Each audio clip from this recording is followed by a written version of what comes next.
everybody. I want you to just rock on, come in. Welcome to all those who have tuned in already. And for those who are coming, just take your time, rock on, come in, rock on, come in. Hey guys, how are you doing? Thank you for actually taking time out of your busy schedule to be viewing this video. From the title, you know what this is about. And so we're just going to get right into it. So recently I have heard, and to be honest with you guys, I was very shocked when I actually heard this, that a number of primary schools have actually, they are in agreement with students changing their genders without informing their parents. Did you hear what I said, guys?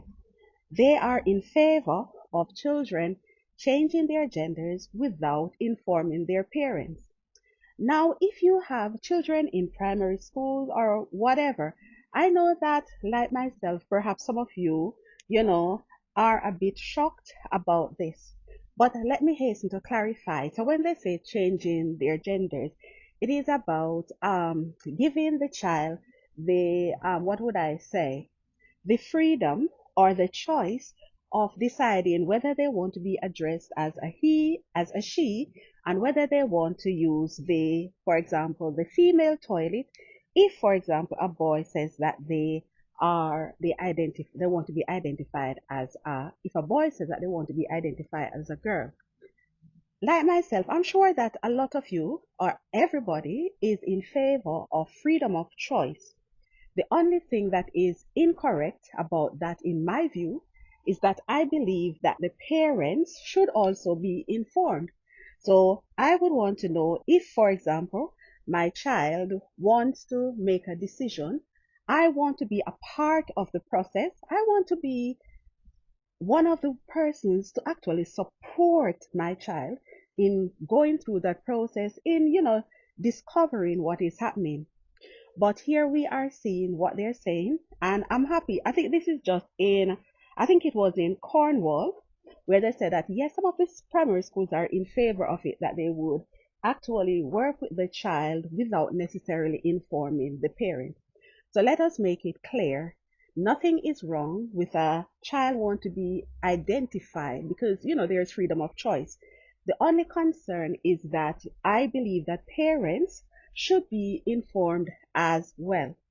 I've even read, and I'm looking for it, I'm going to see, where a parent was upset when she said, and this is at 30 for a 13-year-old child, a parent was upset because the headline says, I found out my daughter had changed gender when teachers called her he at a parents' evening.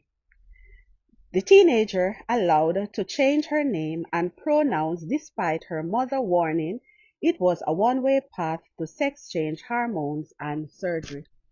So what this parent was saying was that yes, the daughter, at 13 years of age, she was talking about it, but she had decided that okay, the child needs to be older, for example, probably get to the age of 16, get to the age of 18 before, formally taking certain steps. But what this parent was saying, that it was only when she got to the child's parents' evening, she heard the teachers referring to her as he. And that was when she was discovering that actually, her daughter had changed her gender. Now you would be asking, okay, so is this a legal thing to do? Luckily, the government has come up with, and remember that I live in the UK, people. The government has actually offered some guidelines. So this is not saying it's not the government, guys. It's not the government who is doing this. There is a guideline that was given in December of, I think it was 2023, and it says that schools should not, remember, it says schools should not accept all requests for pupils to change their gender through using different pronouns or facilities, and should involve parents in any decision that is made. So right away, you're seeing that the government had actually, the government, they have done their part in that they have offered guidelines, but these are guidelines. So if you have a few primary schools saying, look, we don't see anything with, I would say, just recognizing or honoring students. Remember, we're talking about primary age. If you have the teachers saying, we don't see anything with with accepting the students' request to, to change their gender without consulting the parents, then that is where you will have problems. Because what you're going to find is that perhaps you're going to have parents not trusting the school. So right away, you could see that this could affect the trust between home and school. And that is definitely not what anybody wants. What we want is for schools and for homes to work harmoniously, you know, in ensuring that the best support is there for the child. Because when you look into it, at primary school, if students were allowed to make their decisions, then why do the schools contact the parents if something goes wrong at school? So, for example, I'm not sure if many of you were aware of it. In UK, the children don't go home on their own.